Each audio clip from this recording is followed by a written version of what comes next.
Désolé. On finissait à peine le petit déjeuner, on s'est levé tôt ce matin pour aller à la messe à 7h à Dieppe, à l'église Saint-Jacques. Et aujourd'hui, on va parcourir le doyenné de Dieppe en commençant par un peu de vélo jusqu'à Bacqueville-en-Caux pour arriver ce midi. Donc je vous montre quelques images de paysages qu'on traverse.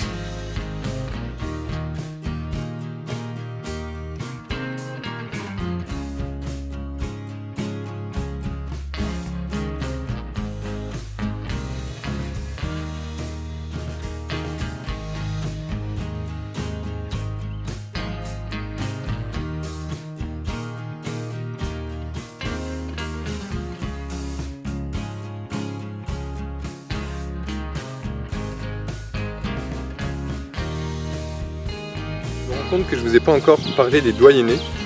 C'est une sorte de sous-division au sein du diocèse. Pour nous, à Rouen, on a 6 doyennés. Ça permet de regrouper des paroisses. Et par exemple, aujourd'hui, dans le doyenné de Dieppe, il y a 7 paroisses. Et le doyen, c'est le père Philippe Maheu. L'objectif pour un doyenné, c'est de regrouper un peu les forces, de se regrouper en territoire. Sur chaque paroisse, il y a si possible un curé ou au moins un administrateur qui gère la paroisse. Et il arrive que les paroisses soient également gérées par des laïcs. Et oui, comme vous savez, il y a un peu moins de prêtres.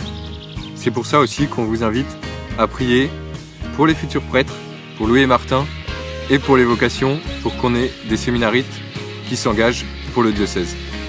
Et maintenant, je vous propose une petite méditation de Madeleine Delbrel sur la spiritualité du vélo. Spiritualité du vélo.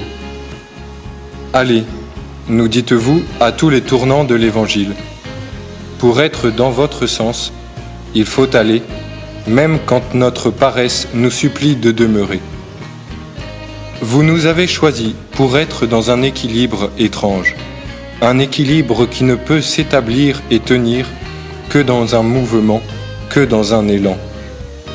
Un peu comme un vélo qui ne tient pas debout sans rouler, un vélo qui reste penché contre un mur, tant qu'on ne l'a pas enfourché, pour le faire filer bon train sur la route. La condition qui nous est donnée, c'est une insécurité universelle, vertigineuse. Dès que nous nous prenons à la regarder, notre vie penche, se dérobe.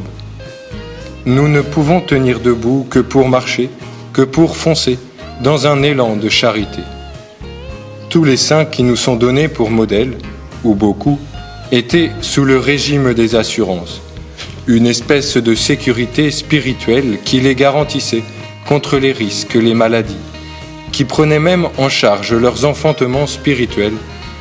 Ils avaient des temps de prière officiels, des méthodes pour faire pénitence, tout un code de conseil et de défense.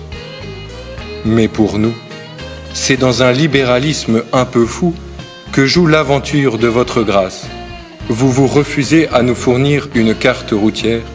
Notre cheminement se fait de nuit. Chaque acte à faire à tour de rôle s'illumine comme des relais de signaux.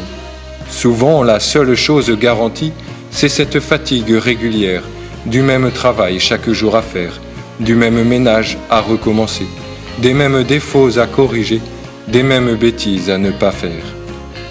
Mais en dehors de cette garantie, tout le reste est laissé à votre fantaisie, qui s'en donne à l'aise avec nous.